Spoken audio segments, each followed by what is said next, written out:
کو پکارو یا رحمان کو پکارو، تم جس کو بھی پکارو گے سو یہ بہترین نام اسی کے ہیں، یعنی چاہو تو اللہ کہہ کے پکارو یا رحمان کہہ کے پکارو، کیونکہ رحمان بھی اس کا نام ہے۔ قرآن مجید کی ہر سورت سے پہلے سوائے سورت التوبہ کے بسم اللہ الرحمن الرحیم آتا ہے کہ اللہ کے نام کے ساتھ شروع کرتے ہیں جو بہت مہربان بار بار رحم فرمانے والا ہے۔ تو اس سے یہ پتہ چلتا ہے کہ اللہ سبحانہ وتعالیٰ کی اس صفت کی بہت زیادہ تکرار ہے قرآن مجید میں۔ سورۃ فاتحہ کے شروع میں بھی الحمدللہ رب العالمین الرحمن الرحیم، سب تعریف اللہ کے لیے ہے جو رب ہے تمام جہانوں کا۔ کون ہے وہ رب؟ جو بہت ہی مہربان ہے، جس نے ہم پر ساری نعمتیں اس زمین کے اندر سے بھی نکالی اور آسمان سے بھی برسائیں اور ہر طرح سے ہمیں مالا مال کیا۔ یہ سب اس کی رحمت کی وجہ سے ہے، ورنہ ہم نے اپنے رب کے لیے کیا کیا ہے؟ اسے تو ہماری ضرورت بھی نہیں۔ ارشاد باری تعالیٰ ہے کتب علی نفسہ الرحمہ، اس نے اپنے اوپر رحمت کو لازم کر رکھا ہے، لکھ رکھا ہے، یعنی رحمت اس کی ہر چیز پر چھائی ہوئی ہے، ہر چیز پر غالب ہے۔ وہ بندوں کے ساتھ معاملہ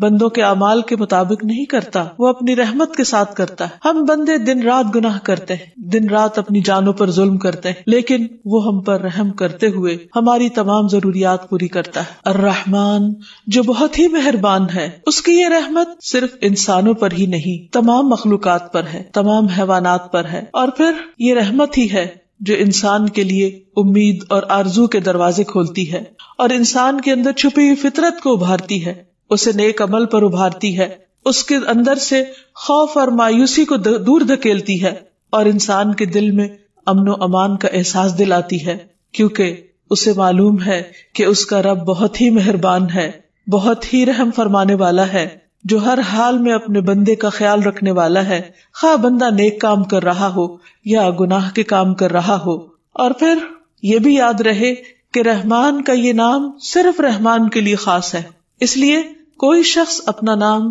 صرف رحمان نہیں رکھ سکتا۔ ہاں، اللہ سبحانہ وتعالیٰ کو جو نام پسند ہے وہ عبد الرحمن ہے، یعنی رحمان سے پہلے عبد کا لفظ لگایا جائے کہ بندہ خود رحمان نہیں، کیونکہ کسی بھی انسان کے اندر رحمان جیسی صفت نہیں ہو سکتی، ہاں وہ رحمان کا بندہ ضرور ہو سکتا ہے۔ قرآن مجید میں متعدد جگہوں پر اللہ سبحانہ وتعالیٰ کے اس نام کا ذکر آیا ہے، تقریباً 45 جگہوں پر بسم اللہ الرحمن الرحیم کے علاوہ، اور قرآن مجید کی ایک سورت بھی اس نام سے ہے، سورۃ الرحمن، جو بہت ہی خوبصورت اور بہت ہی پیاری سورت ہے، جس میں اللہ سبحانہ وتعالیٰ کی بہت ساری نعمتوں کا ذکر ہوا ہے جو اس نے اپنے بندوں کے لیے دنیا اور آخرت میں تیار کی ہیں، بہت ہی بہترین چیزیں، ان میں سے ایک ایک چیز کا نام لیا، لیکن حیرت ہوتی ہے کہ سب سے پہلے اس نے اپنی جس نعمت کا ذکر کیا ہے وہ قرآن کی تعلیم ہے۔ ارشاد باری تعالیٰ ہے، سورت کا آغاز ہوتا ہے الرحمن علم القرآن،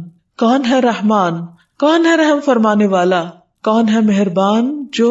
قرآن کی تعلیم دیتا ہے۔ گویا انسان کی جتنی بھی ضروریات ہیں وہ رحمان نے پوری کی، لیکن ان میں سے سب سے بڑی ضرورت یعنی ضرورت ہدایت کہ انسان اس زندگی میں کس طرح اپنے عقل اور شعور اور ہوش و حواس کو صحیح طور پر استعمال کرے، کسی بھی کام میں کون سا راستہ اختیار کرے، اس نے اس کے لیے انسان کو تنہا نہیں چھوڑ دیا۔ الذی اعطی کل شیء خلقہ ثم ہدی، جس نے ہر چیز کو ایک صورت بخشی پھر ان کو راہ دکھائی، جس طرح اس نے پودوں کو سکھایا کہ انہوں نے کیا پیدا کرنا ہے، کیسے ظاہر ہونا ہے، جس نے ایک چھوٹے سے چھوٹے جانور کو اپنا کام سکھایا، اسی نے انسان کو زندگی گزارنے کا مکمل ضابطہ حیات دیا، بہترین طریقہ سکھایا، انسان کی ہدایت کا بندوبست کیا اور قرآن کی تعلیم دی۔ پھر اس کے بعد خلق الانسان، انسان کی تخلیق کی بات ہوئی کہ یہ بھی اس کی رحمت ہے، علمہ البیان، اس کو بولنا سکھایا، اسے اظہار خیال کرنا سکھایا، یہ بھی رحمان کی رحمت ہے۔ تو بہرحال اللہ سبحانہ تعالیٰ کی اتنی نعمتیں ہیں، اتنی رحمتیں ہیں کہ جن کو انسان شمار نہیں کر سکتا، ان کو گن نہیں سکتا۔ اسی لیے سورۃ الرحمن میں بار بار اس آیت کی تکرار ہوتی ہے، فَبِأَيِّ آلَاءِ رَبِّكُمَا تُكَذِّبَانِ، تم اپنے رب کی کون کون سی نعمتوں کا انکار کرو گے، کن کن نعمتوں کو جھٹلاؤ گے۔ تو ہم کسی بھی نعمت کا انکار نہیں کر سکتے، کیونکہ اگر رب عطا نہ کرے تو کوئی انسان یا کوئی دوسری مخلوق انسان کو یا دوسری مخلوقات کو وہ سب کچھ دے نہیں سکتی۔ اسی طرح قرآن مجید میں ایک اور جگہ پر آتا ہے هو اللہ الذی لا الہ الا ہو عالم الغیب والشہادہ هو الرحمن الرحیم، کہ وہ اللہ کون ہے، اس کا تعارف کیا ہے، وہی جس کے سوا کوئی الہ نہیں، جو غیب اور حاضر کا جاننے والا، جو بہت ہی مہربان، بہت ہی لطف و کرم کرنے والا اور بار بار رحم کرنے والا رب ہے۔ ایک اور جگہ پر فرمایا کہ یہ قرآن تنزیل من الرحمن الرحیم، یہ رحمان الرحیم کی طرف سے نازل کردہ ہے۔ یہاں پر ایک اور حیرت کی بات یہ ہے کہ رحمان کے ساتھ مزید تاکید کے لیے صفت الرحیم کا بھی بار بار ذکر آتا ہے، یعنی اس کی رحمت خاص بھی ہے اور اس کی رحمت عام بھی ہے، اس کی رحمت انسانوں پر بھی ہے اور اس کی رحمت حیوانوں پر بھی ہے، اس کی رحمت ماننے والوں پر بھی ہے اور اس کی رحمت ان پر بھی ہے جو اس کے وجود کا ہی انکار کرتے ہیں یا اس کے ساتھ دوسروں کو شریک ٹھہراتے ہیں۔ ایسی رحمت اور کس کے اندر ہوگی؟ پھر اسی طرح نبی صلی اللہ علیہ وسلم نے بھی متعدد احادیث میں اللہ سبحانہ تعالیٰ کی اس صفت کا ذکر کیا ہے، اس نام کا ذکر کیا ہے اور اس کی نسبت سے کچھ تعلیمات دی ہیں۔ مثلاً ایک حدیث میں نبی صلی اللہ علیہ وسلم نے فرمایا، گھوڑے 3 قسم کے ہوتے ہیں، بعض گھوڑے تو رحمان کے ہوتے ہیں اور بعض انسان کے اور بعض شیطان کے، اور رحمان کا گھوڑا تو وہ ہوتا ہے جسے اللہ کے راستے میں باندھا جائے۔ تو گویا اللہ سبحانہ تعالیٰ کی یہ رحمت ہے کہ اس نے ہمارے لیے سواریوں کا انتظام کیا، یہ اس کی رحمت ہے کہ اس نے ہمارے کھانے پینے کے لیے طرح طرح کی چیزیں اگائی، اس کی رحمت ہے کہ اس نے ہمارے زبان کو ذائقہ کی قوت دی کہ ہم مختلف چیزوں کو چکھ سکیں اور ان سے لطف اٹھا سکیں، یہ اس کی رحمت ہے کہ اس نے صرف چکھنے کی نہیں سونگھنے کی صلاحیت بھی دی تاکہ جو چیز کھا رہے ہیں اس کے ذائقے کے ساتھ ساتھ اس کی خوشبو سے بھی فائدہ اٹھائیں۔ پھر اس نے ہمیں دیکھنے کی صلاحیت بخشی، یہ بھی اس کی رحمت ہے کہ جب ہم دیکھتے ہیں تو دیکھ کر بھی اس سے لطف اٹھاتے ہیں۔ پھر اسی طرح اس نے چھونے کی صلاحیت دی، اس کی مختلف طرح کی نعمتوں کو جب ہم کھا رہے ہوتے ہیں یا استعمال کر رہے ہوتے ہیں تو ان کو ہاتھوں سے چھو کر بھی ایک لذت حاصل کرتے ہیں۔ یہ سب کچھ اس کی رحمت ہی تو ہے کہ اس نے اپنے بندے کو اتنی بہترین قوتوں اور صلاحیتوں سے نوازا ہے۔ ان ساری نعمتوں کے ہوتے ہوئے انسان اپنے رب کا بڑا ہی ناشکرا ہے، اور رب اس بات کا شکوہ بھی کرتے ہیں۔ وہ رب رحیم قرآن مجید میں ہمیں بتاتے ہیں کہ بعض لوگ ایسے ہیں کہ جو رحمان کی ان نعمتوں کو، اس رحمت کو محسوس ہی نہیں کرتے۔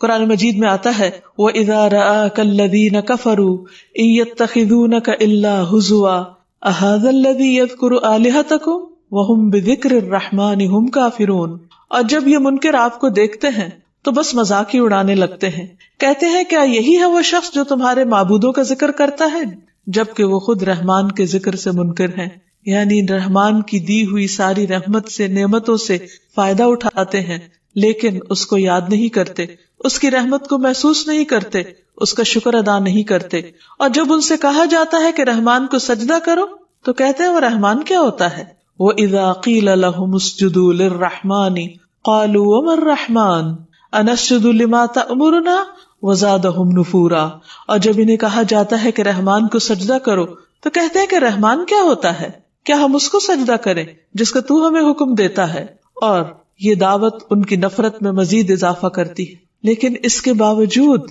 کہ وہ رحمان کو سجدہ نہیں کرتے، وہ اس کی نعمتوں کا اعتراف نہیں کرتے، وہ اس کی مہربانیوں کو محسوس نہیں کرتے، رحمان اپنی رحمت کرنا بند نہیں کرتا، پھر بھی وہ دن رات ان پر اپنی رحمت کرتا چلا جاتا ہے۔ پھر اسی طرح ہم دیکھتے ہیں کہ مشرکین مکہ بھی اللہ سبحانہ تعالیٰ کی اس صفت کے ساتھ اس کے اس نام کو نہیں جانتے تھے، نہیں پہچانتے تھے۔ صلح حدیبیہ کا واقعہ تاریخ کا مشہور واقعہ ہے جس میں سہیل بن عمر آیا تو کہنے لگا کہ ہمارے اور اپنے درمیان صلح کی ایک تحریر لکھ لے۔ چنانچہ نبی صلی اللہ علیہ وسلم نے کاتب کو بلوایا اور فرمایا کہ لکھو بسم اللہ الرحمن الرحیم، اللہ کے نام کے ساتھ جو مہربان ہے، رحمان ہے، بہت بار بار رحم فرمانے والا ہے۔ تو سہیل کہنے لگا اللہ کی قسم میں رحمان کو نہیں جانتا۔ یہ کس قدر حیرت کی بات ہے کہ جس کی رحمت سے ہم سانس لیتے ہیں، جس کی رحمت سے ہم چلتے پھرتے ہیں، جس کی رحمت سے یہ ساری کائنات ہمارے لیے مسخر کی گئی، جس کی رحمت کی وجہ سے ہمیں ہر چیز کی تعلیم دی گئی، ہمیں عقل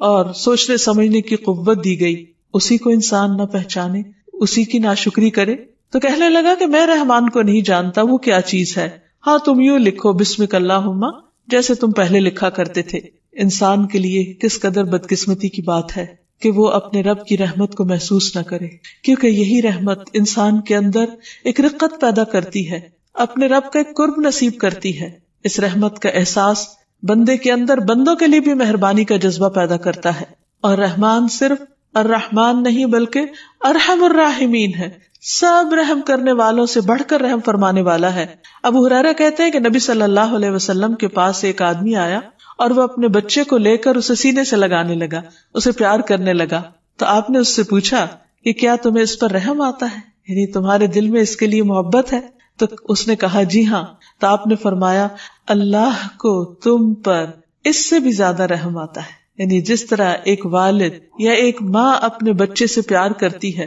اور اس پر رحم کرتی ہے، اس پر شفقت کرتی ہے، اس کا خیال کرتی ہے، اس کی نگہبانی کرتی ہے، فرمایا اللہ سبحانہ وتعالیٰ کو اس سے بھی زیادہ تم پر رحم آتا ہے جس طرح تمہیں اپنے اس بچے پر رحم آتا ہے. اور وہ ارحم الراحمین ہے، سب سے بڑھ کر رحم فرمانے والا ہے،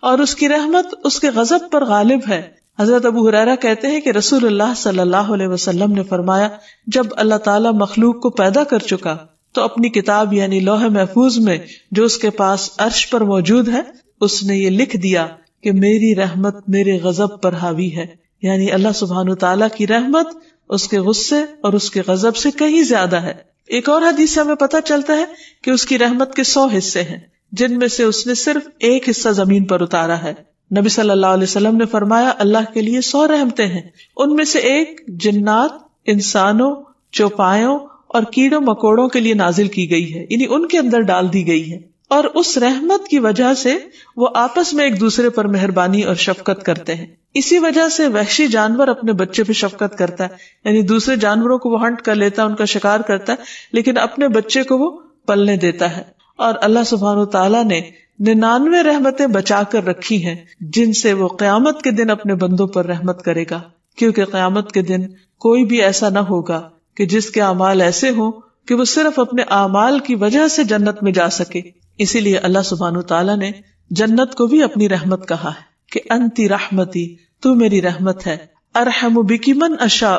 تیرے ذریعے میں جس پہ چاہوں گا رحم فرماؤں گا. یعنی کسی بھی انسان کا جنت میں جانا صرف اور صرف اللہ کی رحمت کی بنا پر ہے. پھر سوال یہ پیدا ہوتا ہے کہ اگر اللہ کی رحمت سے ہی جنت میں جانا ہے تو پھر اچھے عمل کی کیا ضرورت ہے؟ ہاں، اچھے اعمال، نیک اعمال، اللہ سبحانہ تعالیٰ کو راضی کرنے والے اعمال اللہ کی رحمت کو جوش میں لاتے ہیں، وہ اس کی رحمت کو لانے کا سبب بنتے ہیں. ایک اور حدیث میں بھی آتا ہے نبی صلی اللہ علیہ وسلم نے فرمایا اللہ تعالیٰ نے اپنی رحمت کو 100 اجزاء میں تقسیم کیا جن میں سے 99 اس کے اپنے پاس ہیں اور ایک حصہ اس نے زمین پہ نازل کیا. اسی وجہ سے، اس ایک حصے کی وجہ سے جو اس نے پوری مخلوق کے اندر بانٹ دیا، مخلوق ایک دوسرے کے ساتھ نرمی اور مہربانی کا معاملہ کرتی ہے، اچھائی سے پیش آتی ہے، یہاں تک کہ گھوڑا اپنے بچے پر پاؤں نہیں مارتا، یعنی وہ جو ہر چیز کو پاؤں کے ساتھ دھکیل دیتا ہے وہ اپنے بچے کو نہیں دھکیلتا، اس اندیشے کے تحت کہ اسے کوئی نقصان نہ ہو.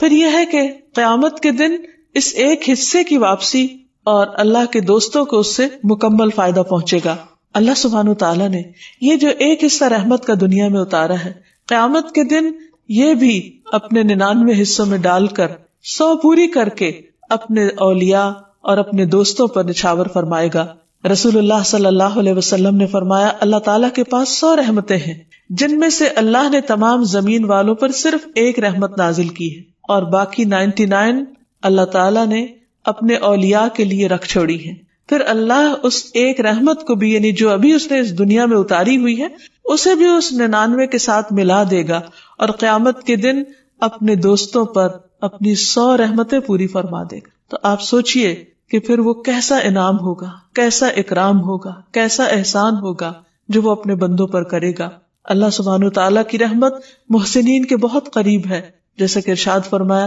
ان رحمت اللہ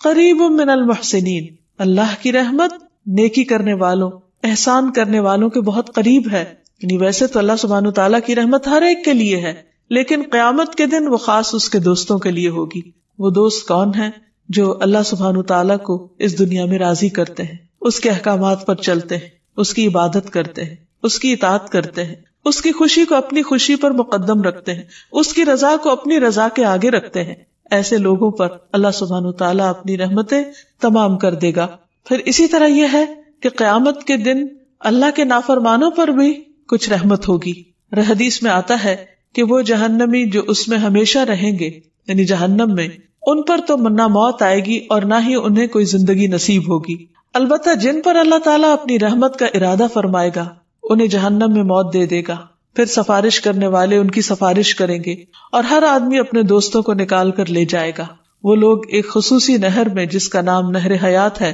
یا نہر جنت، وہاں غسل کریں گے اور ایسے اگائیں گے جیسے سیلاب کے بہاؤ میں دانا اگاتا ہے۔ تو بہرحال اللہ سبحانہ وتعالیٰ کی یہ رحمت اپنے دوستوں کے لیے تو خاص ہوگی، لیکن اس کی اس رحمت سے کچھ وہ بھی لوگ فائدہ اٹھائیں گے کہ جو اس کے نافرمان ہیں، جن کے پاس کوئی ایک بھی نیکی یا کوئی ایک بھی فرما برداری کا کام نہیں تھا۔ اس دنیا میں اگر انسان اللہ سبحانہ وتعالیٰ کی رحمت کو محسوس کرنا چاہے تو اس کے لیے لازم ہے کہ وہ باہر نکلے اور زمین و آسمان کی تخلیق پر غور کرے اور اللہ سبحانہ وتعالیٰ کی قدرت کے مشاہدات کو دیکھے کہ کس طرح بارش برستی ہے، کیونکہ بارش بھی اس کی رحمت کا ایک حصہ ہے، اور پھر کس طرح رات دن میں اور دن رات میں تبدیل ہو جاتے ہیں، کس طرح زمین پر یہ تبدیلی آ جاتی ہے، کس طرح سورج کی تپش فصلوں کو پکاتی اور کس طرح چاند کی روشنی راتوں کو ٹھنڈک بخشتی ہے۔ قرآن مجید میں اللہ تعالیٰ فرماتے ہیں وَمِن رَحْمَتِهِ جَعَلَ لَكُمُ اللَّيْلَ وَالنَّهَارَ لِتَسْكُنُوا فِيهِ وَلِتَبْتَغُوا مِن فَضْلِهِ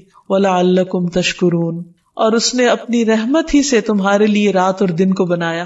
تاکہ تم اس میں آرام کرو۔ یہ بندے کو جو نیند کی صلاحیت بخشی ہے، سونے کی جو توفیق دی ہے، یہ بھی اس کی رحمت ہے۔ اور جب رات آ جاتی ہے، رات کا اندھیرا گہرا چھا جاتا ہے اور ہر چیز سکون پکڑتی ہے، تو اپنے بندوں کو بھی رب سلا دیتا ہے، اور یہ بھی اس کی رحمت کی علامت ہے۔ اور پھر دن کو اس نے روشن بنایا، کس لیے؟ تاکہ تم اس میں اپنے رب کا فضل تلاش کر سکو، اپنے رزق کو تلاش کر سکو، دنیا میں کام کاج کر سکو، کیونکہ جب سورج نکلتا ہے تو انسان کے اندر ایک عجب طرح کی نشاط ہوتی ہے۔ اس وقت بھی انسان کو اپنے رب کی رحمت کو محسوس کرنا چاہیے۔ گرمی کے بعد جب ٹھنڈی ہوا چلتی ہے تو یہ کون چلاتا ہے؟ یہ بھی رب کی رحمت کی علامت ہوتی ہے۔ اسی طرح جیسے یہاں فرمایا وَهُوَ الَّذِي أَرْسَلَ الرِّيَاحَ بُشْرًا بَيْنَ يَدَيْ رَحْمَتِهِ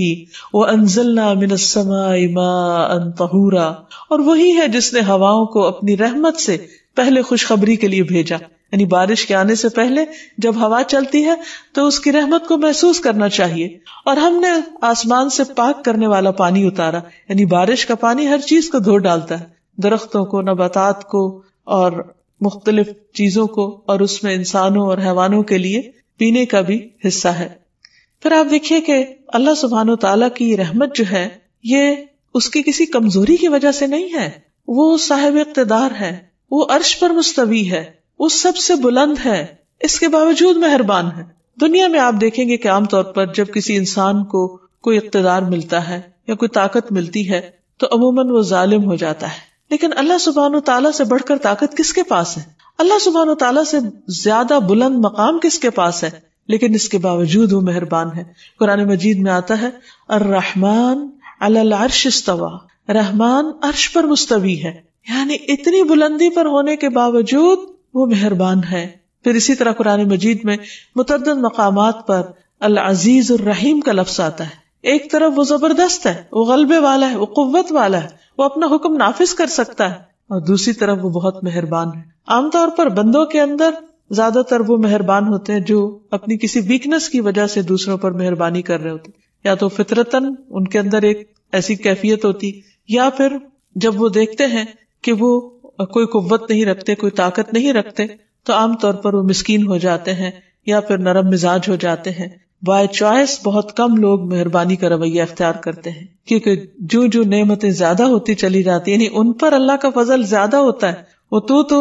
بندوں کے ساتھ مہربانی کی خوہ کو چھوڑ دیتے ہیں، الا ماشاء اللہ، مگر یہ کہ جس کو اللہ توفیق دے۔ لیکن اللہ سبحانہ وتعالیٰ جو سارے خزانوں کا مالک، جو سب کچھ کر سکتا ہے، وہ اپنے نافرمانوں کو ایک آن میں ختم کر سکتا ہے، لیکن اس کے باوجود وہ ان کو رزق دیتا رہتا ہے۔ اور ایک اور جگہ پر فرماتا ہے وَرَبُّكَ الْغَفُورُ ذُو الرَّحْمَةِ، تیرا رب بخشنے والا ہے، رحم فرمانے والا ہے۔ لَوْ يُؤَاخِذُهُمْ بِمَا كَسَبُوا لَعَجَّلَ لَهُمُ الْعَذَابَ، اگر وہ بندوں کے گناہوں کی وجہ سے انہیں پکڑنے لگے تو بہت جلد ان کو عذاب دے دے، لیکن وہ ایسا نہیں کرتا۔ اور آپ دیکھیے، کسی اور کی بات چھوڑیے، خود ہم اپنے آپ پر غور کریں تو ہم ایک دن میں کتنی نافرمانیاں کر جاتے ہیں، لیکن اس کے باوجود ہم چلتے پھرتے، کھاتے پیتے سب کچھ کرتے ہیں، اور پھر اللہ سبحانہ تعالیٰ ہمیں پلٹنے کا موقع بھی دیتے ہیں کہ ہم اس سے معافی مانگ لیں تو معاف بھی کر دے گا. یعنی ساری نعمتیں لینے کے بعد حق تو یہ تھا کہ ہم اس کا شکر ادا کرتے، اس کی فرما برداری کرتے، اس کو خوش کرتے، لیکن الٹا ہم اس کو ناراض کرتے. جب ناراض کر چکتے تو وہ پھر بھی ہمیں نہیں چھوڑتا. اس کی رحمت کو دیکھیے، پھر وہ اپنی طرف بلاتا ہے کہ آؤ اپنے رب کی طرف پلٹ آؤ، اس کی رحمت تمہیں ڈھانپ لے گی. پھر آپ دیکھیے کہ دنیا میں یہ ساری نعمتیں، یہ رحمتیں تو سب کے لیے عام ہیں، لیکن ایک دن پھر ایسا آئے گا کہ جب بندوں میں فرق کر دیا جائے گا. ایک طرف اس کے اطاعت گزار بندے ہوں گے جن پر وہ اپنی ساری نعمتیں اور رحمتیں پوری کرے گا، اور دوسری طرف اس کے گناہگار بندے ہوں گے. ان گناہگاروں میں سے بھی وہ بہت کو بخش دے گا، ہاں صرف ان کو چھوڑ دے گا جو شرک کرنے والے ہوں گے، کیونکہ اللہ سبحانہ تعالیٰ نے فرمایا کہ اللہ تعالیٰ سارے گناہوں کو معاف کر دے گا، ہاں شرک کا گناہ نہیں معاف کرے گا. جیسا کہ باقی تمام ناموں کے ساتھ اللہ سبحانہ تعالیٰ کو پکارا جاتا ہے، اسی طرح اس کی اس صفت کے ساتھ بھی اس کو پکارنا چاہیے. نبی صلی اللہ علیہ وسلم نے کچھ ایسی دعائیں سکھائی ہیں کہ جن میں رحمان کا ذکر آتا ہے. مثلا قرض کی ادائیگی میں آسانی کے لیے رحمان کو پکارنا چاہیے. حضرت انس کی روایت ہے کہ رسول اللہ صلی اللہ علیہ وسلم نے حضرت معاذ سے فرمایا، کیا میں تمہیں ایسی دعا سکھاؤں کہ اگر تم اس کے ساتھ دعا کرو تو تم پر احد پہاڑ کے برابر بھی قرضہ ہو تو اللہ تعالیٰ تم سے ادا کر دے گا. اے معاذ یہ پڑھا کرو، اللہم مالک الملک تؤتی الملک من تشاء وتنزع الملک ممن تشاء وتعز من تشاء وتذل من تشاء بیدک الخیر انک علی کل شیء قدیر رحمان الدنیا والآخرة ورحیمہما تعطیہما من تشاء وتمنع منہما من تشاء ارحمنی رحمتا تغنینی بہا عن رحمت من سوا. اے اللہ بادشاہت کے مالک، تو جسے چاہتا ہے بادشاہت عطا کرتا ہے، جس سے چاہتا ہے ملک چھین لیتا ہے، جس کو تو چاہتا ہے عزت دیتا ہے اور جس کو تو چاہتا ہے ذلیل کر دیتا ہے. تیرے ہی ہاتھ میں خیر و بھلائی ہے اور تو ہی ہر چیز پر قدرت رکھتا ہے، دنیا اور آخرت کا رحمان اور رحم کرنے والا ہے. تو جسے چاہتا ہے دنیا اور آخرت دیتا ہے اور ان کو جن سے چاہتا ہے روک دیتا ہے، یعنی جسے چاہے دونوں جگہ دے اور جن سے چاہے روک لے، کیونکہ ہر چیز تیرے اختیار میں ہے. مجھ پر ایسی رحمت سے رحم فرما. کیا خوبصورت انداز ہے. یا رب تو مجھ پر ایسی رحمت سے رحم فرما جو مجھے تیرے علاوہ کی رحمت سے بے نیاز کر دے، پھر میں کسی اور کی طرف نہ دیکھوں، تو ہی اپنا کرم فرما دے. تو جو شخص اس طریقے سے اپنے رب سے مانگتا ہے، اللہ سبحانہ تعالیٰ اس کے اوپر سے بڑا قرض اتار دیتے ہیں، خواہ احد پہاڑ جتنا ہی کیوں نہ ہو. اسی طرح ہم دیکھتے ہیں کہ اللہ سبحانہ تعالیٰ کی رحمت کی دعائیں مختلف انداز میں نبی صلی اللہ علیہ وسلم نے کی. مثلا نماز کے دوران 2 سجدوں کے بیچ میں جو دعا ہے، اللہم اغفر لی وارحمنی، اے اللہ مجھے بخش دے اور مجھ پر رحم فرما. اسی طرح قرآنی دعاؤں میں بھی واعف عنا واغفر لنا وارحمنا کے الفاظ آتے ہیں کہ اللہ تو ہمیں معاف کر دے، ہمیں بخش دے اور ہم پر رحم فرما. والدین کے لیے خاص دعا جو اللہ تعالیٰ نے سکھائی اپنے بندوں کو، وہ بھی رحمت ہی کی دعا ہے. وَقُلْ رَبِّ ارْحَمْهُمَا كَمَا رَبَّيَانِي صَغِيرًا، اے اللہ ان دونوں پر یعنی میرے والدین پر رحم فرما جیسے انہوں نے چھوٹا ہونے کی حالت میں مجھے پالا تھا، یعنی جیسے یہ میرے لیے مہربان تھے تو ان کے لیے مہربان ہو جا. ایک اور جگہ پر آتا ہے وَقُلْ رَبِّ اغْفِرْ وَارْحَمْ وَأَنْتَ خَيْرُ الرَّاحِمِينَ، آپ کہہ دیجئے اے میرے رب بخش دے اور رحم فرما، اور تو رحم کرنے والوں میں سب سے زیادہ رحم فرمانے والا ہے. پھر اسی طرح ایوب علیہ السلام کی تکلیف جب زیادہ ہو گئی تو انہوں نے اپنے رب کو پکارا، انی مسنی الضر وانت ارحم الراحمین، تو رب کی رحمت جوش میں آ گئی اور ان کی تکلیف جو پچھلے 18 سال سے ان کے لیے باعث اذیت تھی، اللہ سبحانہ تعالیٰ نے ان کی تکلیف کو اس دعا کی وجہ سے دور کر دیا. پھر اسی طرح موسیٰ علیہ السلام نے دعا مانگی، رب اغفر لی ولاخی وادخلنا فی رحمتک وانت ارحم الراحمین، اللہ مجھے بخش دے اور میرے بھائی کو بخش دے اور ہمیں اپنی رحمت میں داخل کر لے، اور تو سب سے بڑھ کر رحم فرمانے والا ہے. تو بات یہ ہے کہ انسان پر جس بھی قسم کی مشکلات ہوں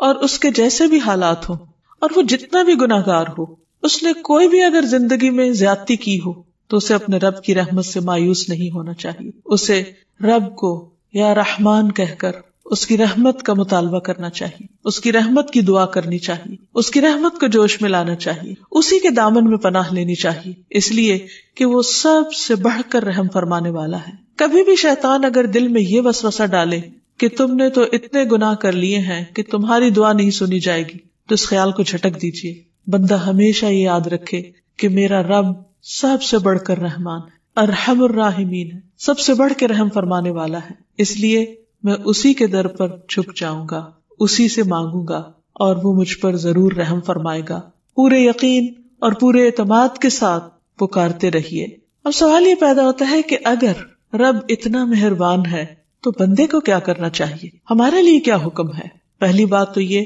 کہ رب کی رحمت کو محسوس کریں، مختلف آیات اور مختلف نشانیوں میں اس کی رحمت کو پہچانیں، خود اپنے وجود اور خود کو ملنے والی نعمتوں کی پہچان کریں، ان کو شمار کریں، ان کا احساس کریں، پھر اپنے گناہوں کو دیکھیں اور پھر اپنے اندر ایسی صفات پیدا کرنے کی کوشش کریں کہ جو رحمان کو پسند ہو، تاکہ ہم عباد الرحمان بن جائیں۔ قرآن مجید میں اللہ تعالیٰ فرماتے ہیں وَعِبَادُ الرَّحْمَنِ الَّذِينَ يَمْشُونَ عَلَى الْأَرْضِ هَوْنًا، اور رحمان کے بندے تو وہ ہوتے ہیں جو زمین پر آہستگی سے چلتے ہیں، دوسرے لفظوں میں زمین پر رحم کرتے ہوئے، پاؤں مار کر نہیں چلتے، تکبر سے نہیں چلتے، آہستگی سے چلتے ہیں، وہ ہر ایک کے حقوق کا خیال رکھتے ہیں۔ وَإِذَا خَاطَبَهُمُ الْجَاهِلُونَ قَالُوا سَلَامًا، اور جب جاہلوں سے، لا علم لوگوں سے ان کی بات ہوتی ہے، یا لا علم لوگ ان سے بات کرتے ہیں، یا کوئی جھگڑا کرتے ہیں، یا ان کے ساتھ کوئی بد اخلاقی برتتے ہیں، تو وہ ان کے ساتھ الجھتے نہیں، ان کے ساتھ سخت باتیں نہیں کرتے، قالوا سلاما، ان پر سلامتی بھیج کر ان سے الگ ہو جاتے ہیں، بات کو طول نہیں دیتے۔ یہ ہیں ان بندوں کی خصوصیات جو اپنے رب کی رحمت کو پہچانتے ہیں۔ والذین یبیتون لربہم سجدا وقیاما، اور جو راتیں اس حال میں گزارتے ہیں کہ اپنے رب کے حضور سجدے اور قیام کرتے ہیں تاکہ اپنے رب کی رحمت کو پکار سکیں۔ والذین یقولون ربنا اصرف عنا عذاب جہنم ان عذابها کان غراما، اور جو کہتے ہیں اے ہمارے رب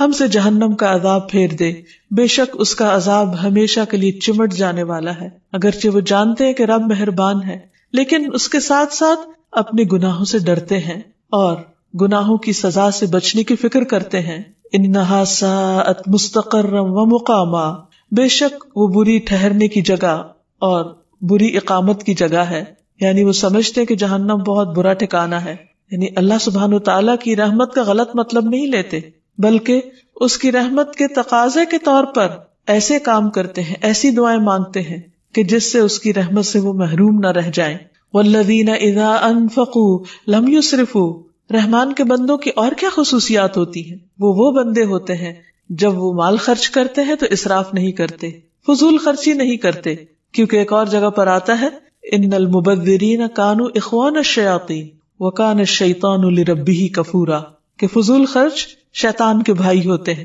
اور شیطان اپنے رب کا بہت ہی ناشکرا ہے۔ تو رحمان کے بندے خرچ میں اعتدال کی راہ اختیار کرتے ہیں، نہ اسراف کرتے ہیں، ولم یقتروا، اور نہ ہی وہ تنگی سے خرچ کرتے ہیں، وکان بین ذلک قواما، اور ان کا خرچ اس کے درمیان معتدل ہوتا ہے، یعنی اعتدال کی راہ ہوتی ہے۔ اللہ کی صفت رحمان کو پہچاننے والے تو وہ ہوتے ہیں جن کے دلوں میں رحمت ہوتی ہے، جو دوسرے بندوں پر، دوسری مخلوق پر مہربان ہوتے ہیں، جو دوسروں کو دکھ، درد، تکلیف، پریشانی اور غم کو محسوس کر سکتے ہیں۔ وہ ہر ایک کے لیے مہربان ہوتے ہیں، ان کے لیے بھی جو ان کے ساتھ اچھا کرے اور ان کے لیے بھی جو ان کے ساتھ اچھا نہ کرے۔ جیسے نبی صلی اللہ علیہ وسلم اپنے دشمنوں کے لیے بھی مہربان تھے۔ فَلَعَلَّكَ بَاخِعٌ نَفْسَكَ عَلَىٰ آثَارِهِمْ إِن لَّمْ يُؤْمِنُوا بِهَٰذَا الْحَدِيثِ أَسَفًا، کہ شاید آپ اپنی جان ان کے پیچھے غم سے ہلاک کر لیں اگر وہ اس بات پر ایمان نہ لائے، یعنی جو ایمان نہ لائے، جو آپ کی دعوت پر لبیک نہیں کہنے والے تھے،